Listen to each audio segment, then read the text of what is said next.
central bank digital currencies. If you are following financial matters, you know what those are. They're commonly called just CBDCs to reduce that long name down to a short name. But they line up very well with what the Bible says about the mark of the beast and how the mark of the beast will be a restriction on Christians and believers.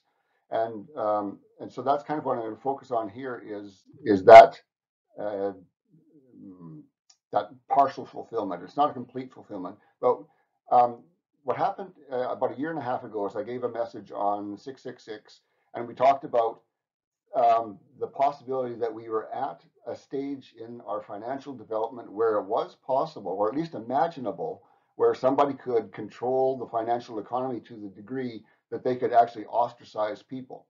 And so cut out people like the Bible says that Christians would and believers would not be able to buy again.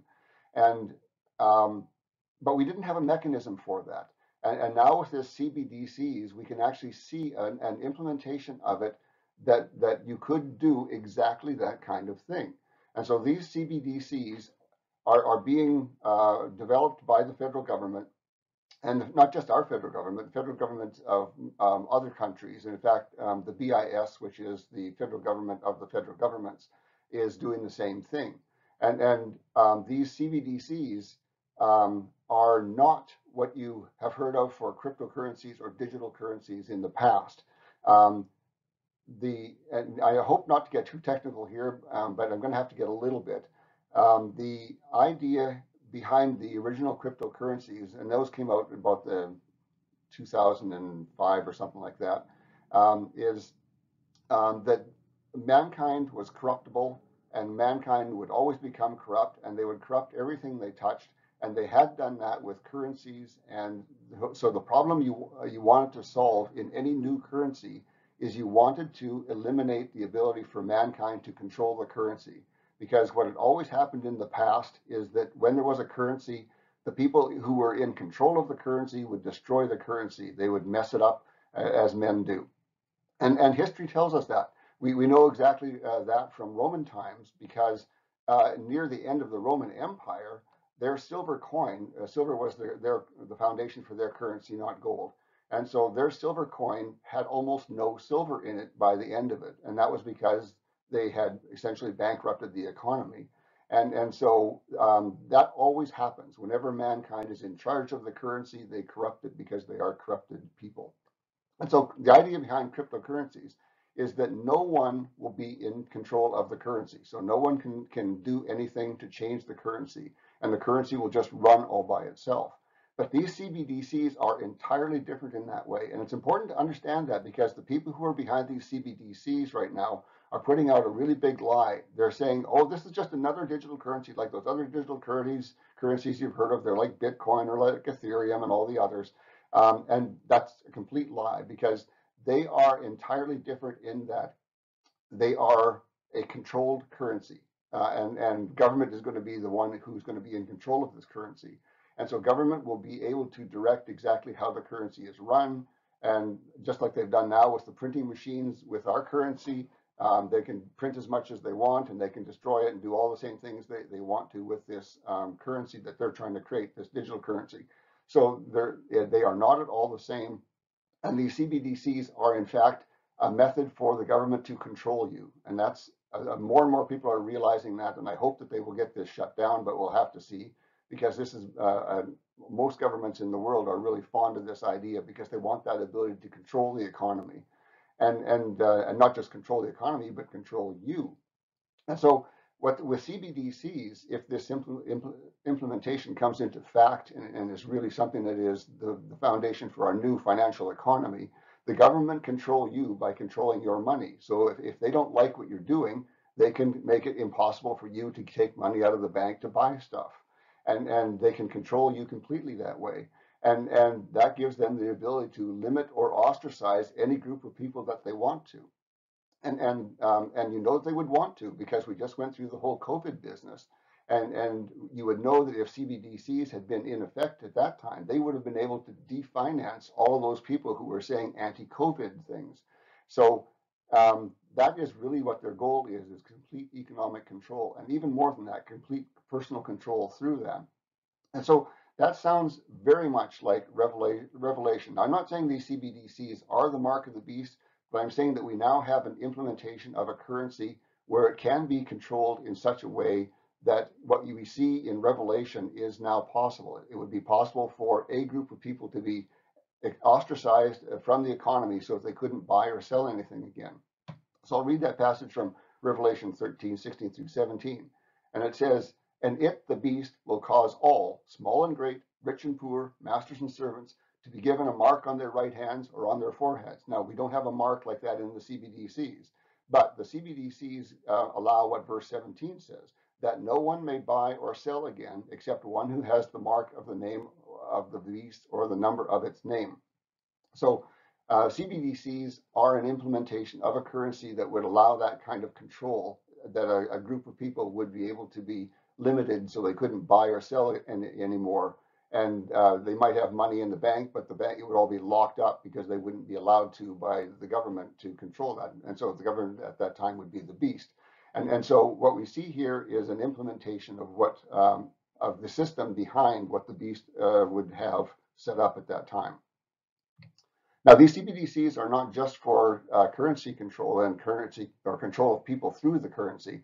They also plan to use them for identification of people and also for contracts. And so every contract that was signed would also be linked into the CBD system and kind of controlled through that.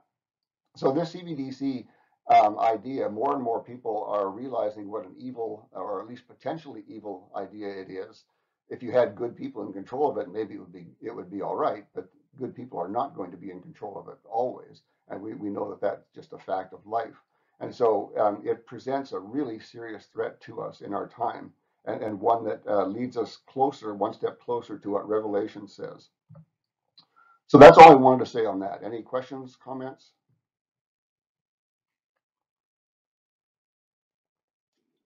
Just me, Stan. So I don't know if you've heard of this, but our own state just spoke of this maybe during the week or maybe last week, Yeah. that they would like to have a CBDC for and exclusively for Texas, but supposedly it would be backed by gold.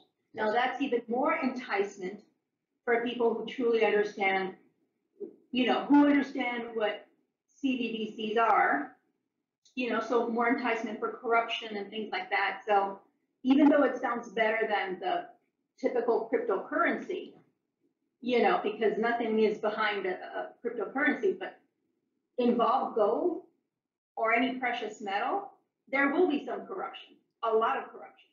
Well, yeah, and you're right, and I know about that, and I've been following about that, and there is great potential for good in this idea. And because conservatives are behind it, I hope that they will get to that potential. And it's not, they say it won't be a centrally controlled currency, but we'll have to see exactly how that comes out in the design of it. They don't have any details like that now. But backing a currency with gold is actually a good thing, because that means you can't manufacture money. And that's what's happened to cause our economy to be in the shape right now, is that the government just print money. Whenever they need more money, they just print more money. And you can't do that when a currency is backed by gold, because you would have to print gold, and nobody can print gold. So having a gold-backed currency like we used to back in until the 1970s is a limiting thing, and therefore a good thing, because it keeps governments from getting too far out of control. But even in the 1970s, the reason it was changed to a fiat currency is because corruption had already set in, and there were people who were fiddling around with the amount of gold, and other countries started to be concerned about the gold that America was holding, and they started pulling it out, and that was going to cause a crash because of the shenanigans that had gone on. So yeah, I hope that Texas can do something right here. If they do, it can really be a winner, but we'll see how it comes out. Yeah, I've also heard, Stan, I've been reading with interest about a lot of the countries in the world that are getting together and coming up with some sort of money that they will be backed by gold as well.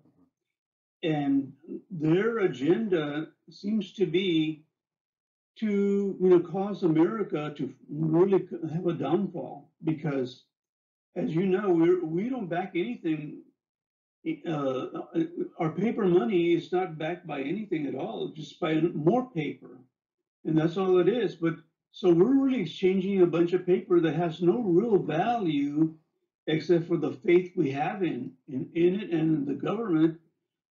But people are starting to lose faith in the government nowadays, as you know, and more than that, I think that too many uh, people don't want to make a change here, maybe except for Texas, maybe, but their idea is to really bring down the government, or this country.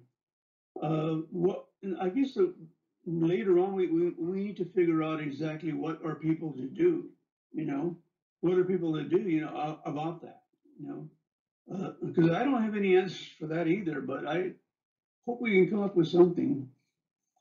Yeah, what you're talking about there is called the BRICS countries. BRICS is an acronym for the 5 countries that have started this idea. And yes, they're talking about a gold-backed currency. Whether the desire is to shut down or destroy the U.S. or whether it's actually driven by the U.S. is maybe in doubt, and maybe both are true. But this is being caused by the U.S. and its desire to just print its fiat currency, which is supposed to be the currency of the world. And because we've started doing that, a whole bunch of other countries are saying, well, this is nonsense. This is going to end in disaster, and we want to get away from it. And so it's really caused these countries to come in together. And it's not just those 5 countries anymore. There's a whole bunch of other countries that are starting to get into it, including some big names like Saudi Arabia, who want to be in a gold-backed currency again because it actually means something at that time.